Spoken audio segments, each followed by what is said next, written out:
एमपीएससीची परीक्षा ही आता पुढे ढकलण्यात आलेली आहे। महत्त्वाची आणि मोठी बातमी आपण पाहताय। एमपीएससीची परीक्षा पुढे ढकलण्यात आलेली आहे। एमपीएससी आणि आयबीपीएस या दोन परीक्षांच्या तारखा एकाच दिवशी आलेल्या होत्या। या दोनपैकी एका परीक्षा जी आहे ती पुढे ढकलण्यात यावी अशी विद्यार्थ्यांची मागणी होती आणि आता एमपीएससीची परीक्षा पुढे ढकलण्यात आलेली आहे। एमपीएससी आयोगाची महत्त्वपूर्ण बैठक जी आहे ती 11 वाजता सुरू झालेली होती। 25 ऑगस्टला होणारी परीक्षा ही आता पुढे ढकलण्यात आलेली आहे। त्याच्यामुळे विद्यार्थ्यांसाठी नक्कीच हा एक दिलासा म्हणावा लागेल।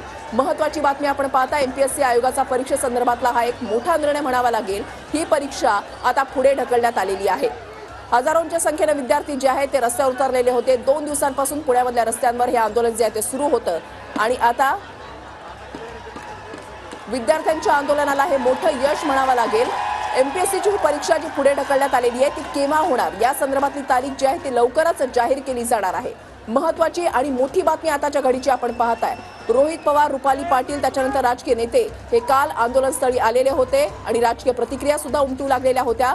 शरद पवारांनी ट्विट करत असं म्हटलेलं होतं की या आंदोलनामध्ये आपण सुद्धा सहभागी होणार। एमपीएससी आयोगाची जी महत्त्वपूर्ण बैठक झाली त्या बैठकीमध्ये आता हा निर्णय घेण्यात आलाय की 25 ऑगस्टला होणारी ही परीक्षा, एमपीएससीची परीक्षा आता पुढे ढकलण्यात आलेली आहे। त्याच्यामुळे विद्यार्थ्यांच्या आंदोलनाचं हे एक मोठं यश म्हणावं लागेल। महत्त्वाची आणि मोठी बातमी आताच्या घडीची आपण पाहताय। पुण्यामध्ये एमपीएससीच्या विद्यार्थ्यांचं 2 दिवसांपासून आंदोलन सुरू होतं।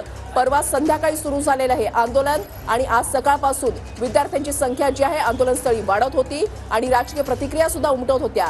एमपीएससी आयोगाची महत्त्वपूर्ण बैठक जी आहे ती सुरू झालेली होती आणि आता हा निर्णय घेण्यात आलेला आहे की 25 ऑगस्टला एमपीएससीची जी परीक्षा होणार आहे ती परीक्षा आता पुढे ढकलण्यात आलेली आहे। या पुढे ढकललेल्या परीक्षेची तारीख जी आहे ती लवकरच जाहीर केली जाणार आहे। महत्त्वाची आणि मोठी बातमी आताच्या घडीची आपण पाहताय। रोहित पवार जे आंदोलनामध्ये काल रात्रीपासून सहभागी झालेले आहेत त्यांनी सुद्धा असं म्हटलेलं होतं की ही संख्या 30,000ची आहे।